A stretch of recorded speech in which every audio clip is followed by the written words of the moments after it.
제자들이 오순절날 주님께서 약속하신 성령을 받고 성령으로 충만했습니다. 그리고 성령 충만을 받으니 그들은 다른 나라의 언어로 말하기 시작합니다. 이 일이 언제 있었느냐면 예수님께서 십자가에 못 박혀 돌아가시고 3일 만에 부활하시고 40일 동안 이 땅에서 제자들에게 하나님 나라를 가르치신 다음에 너희들 떠나지 말고 이곳에서 성령의 충만함을 기다려라 라고 하신 후에 승천하신 후에 바로 이 날이 바로 찾아온 것입니다. 바로 성령께서 하나님께서 약속해 주신 그 성령께서 그들에게 임하신 겁니다. 성령이 그들에게 임하니까 그들이 새로운 말을 하기 시작합니다. 지난주에 방언에 대해서 했기 때문에 지금 간단하게 말하자면 이 말은 바로 외국어입니다. 그 사람들이 외국어를 하게 됩니다. 사람들이 전혀 배우지 않은 사람들이 외국어로 말하니까 사람들이 놀랍니다. 놀래고 어떤 사람들은 이렇게 말합니다. 쟤들이 술에 취했다. 쟤들이 정신이 지금 혼미하다. 이상한 사람들이 됐다라고 말하고 또 어떤 사람들은 신기해합니다. 한 부류의 사람들은 기쁨과 감격이 있고 한 부류의 사람들은 조롱하고 그런 일은 있을 수 없다라고 이야기하고 있습니다. 그리고 또 한 부류의 사람들은 자신이 친히 성령의 말하심을 체험하기도 합니다. 우리는 친히 말하는 사람들 되어야겠습니다. 여러분, 이렇게 성령이 말하기 시작하니까 성령께서 사람들을 통하여서 말하게 하게끔 시작하니까 세상은 여러분 조용할 것 같고 세상은 모든 것들이 신기로운 것 같아서 하나님을 받아들일 것 같지만 세상은 혼란해집니다. 혼란해집니다. 자신들의 수준으로서는 이해가 되지 않기 때문입니다. 어떻게 저 사람이 영어를 하지? 어떻게 저 사람이 러시아말을 하지? 이건 쟤들이 술 취했기 때문이야 라고 이야기합니다. 5주 이상 했으면 자기들의 상식으로는 오죽 받아들일 수 없었으면 갑자기 막 영어를 하고 막 잃어버리니까 이건 이상하다 하는데 자기들의 수준으로는 이해가 안 되니까 뭐라고 얘기했냐면 앞에서 말씀드렸던 것 같이 쟤들 술 취해서 그래 라고 이야기합니다. 여러분, 술 취하면 영어 잘합니까? 하던 영어도 잊어버릴 것 같은데요. 여러분, 술 취하면 다른 나라 말 잘합니까? 아니죠. 하던 말도 잃어버립니다. 우리나라 말도 안 돼요. 자기 말도 안 돼서 술 취한 사람들 말 잘 알아듣기 힘들잖아요. 그죠? 그런데 이 사람들은 뭐라고 얘기하냐면 술 취해서 영어 잘한다. 술 취해서 다른 나라 말 잘한다. 이렇게 말합니다. 무슨 말이냐면 인간의 상식으로는 이해를 할 수가 없다는 이야기입니다. 그래서 성령이 임하자 그들은 혼란스러워졌습니다. 사람들이 혼란해하는 이 상황에서 사람들이 성령 취한 사람들, 성령 받은 사람들을 바라보면서 그렇게 받아들이지 못하는 이 상황에서 우리의 사도 베드로가 앞에 나섭니다. 그래서 설교하기 시작합니다.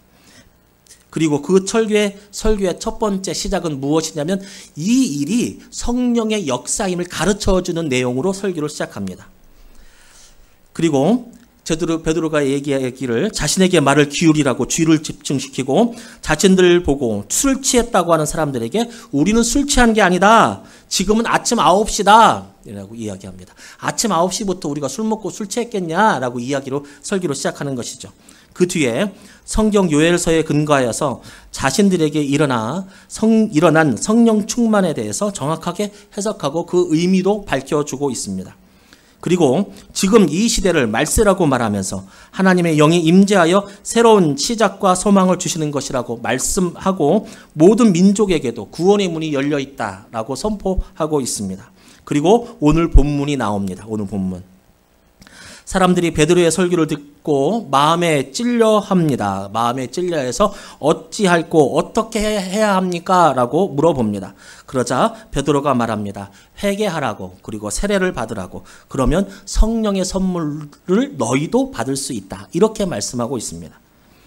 여러분, 그래서 베드로가 성령에 충만하여서 설교를 했더니 베드로의 설교를 통하여서 3,000명이 예수를 믿게 되었습니다. 3,000명. 3,000명이나 그리스도인이 되었습니다. 기독교인이 되었습니다. 그리고 그보다 더 많은 사람들이 베드로 앞에 있었을 겁니다. 예수 믿은 사람들이 3,000명이고 그 믿지 않는 사람도 있을 거 아니에요. 끝까지 예수님 성령의 역사를 조롱하는 사람들. 그 많은 사람들 앞에서 베드로가 당당히 선포했던 것입니다. 여러분, 베드로가 예수 믿은 지 몇 년 되었습니까? 오늘 베드로가 12명 사도 중에 최고의 사도라고 하는 베드로가 예수님 믿는 지 몇 년 정도 된 것 같습니까? 예수님께서 이 땅에 오셔서 돌아가실 때까지 몇 년 정도 된 것 같습니까? 33년 정도 된 것 같습니까? 근거는 뭡니까? 어렸을 때 우리 선생님이 그렇게 했습니까? 30세쯤 되었더라. 예수님께서 십자가의 공적인 사역을 시작했던 것이 30세쯤 되었더라라고 성경은 말씀하고 있습니다. 그리고 유월절을 3번 올라가는 장면이 나옵니다. 유월절은 1년에 한 번. 그러니까 33세 정도의 생을 마감하셨다고 보는데 베드로를 불러주시고 십자가의 공적인 사역을 시작한 그것이 30세쯤 되었으니까 베드로는 이제 믿은 지 몇 년 된 겁니까? 3년 된 겁니다. 3년. 이거를 기억하시고 이 혼란스러운 상황에서도 베드로는 3년 된 믿음, 3년 된 그 신앙을 가지고 사람들에게 말하고 선포하고 있는 것입니다. 여러분 처음부터 베드로가 이랬던 사람은 아닙니다. 우리 베드로가 달라졌어요. 우리 베드로가 달라졌어요. 베드로가 어땠습니까? 어떤 사람이었습니까? 다혈질적인 사람이었습니다. 앞뒤 가리지 않는 사람이었습니다. 다혈질 사람이 좋은 점이 무엇이냐면 열정은 있는데 그 열정을 유지하는 게 어렵습니다. 유지하는 것도 어려운데 일을 잘 풀어가지를 못합니다. 열심은 있는데 잘 풀어가지 못합니다. 좌충우돌합니다. 이게 다혈질 있는 사람들의 특징이죠. 맡겨놓으면 일을 잘하긴 하는데 자꾸 부딪히기도 하고요. 자꾸 넘어지기도 하고요. 자꾸 이래요. 베드로도 그랬죠. 나중에는 어디까지 갔냐면 난 예수 모른다까지 했어요. 나 예수 모른다. 난 진짜 예수 모른다. 거기까지 갔어요. 믿을 때는 최고로 잘 믿는데 떠날 때도 최고로 잘 떠나는 사람들. 이 다혈질 사람들이 바로 베드로입니다. 그런데 그렇게 덤벙대고 그렇게 실수 많았던 베드로가 오늘 많은 사도들 앞에서 대표가 되어서 다른 사람들이 조롱하던 그 사람들 3,000명 아니 그 이상의 사람들 앞에서 하나님의 말씀을 정확히 풀어서 정확히 해석해주고 있습니다. 굉장한 설교가가 되었습니다. 사도행전에 베드로의 설교가 9번 나오는데 이 설교가 시작입니다. 성경 해석 수준이 이제 그는 그냥 촌에서 고기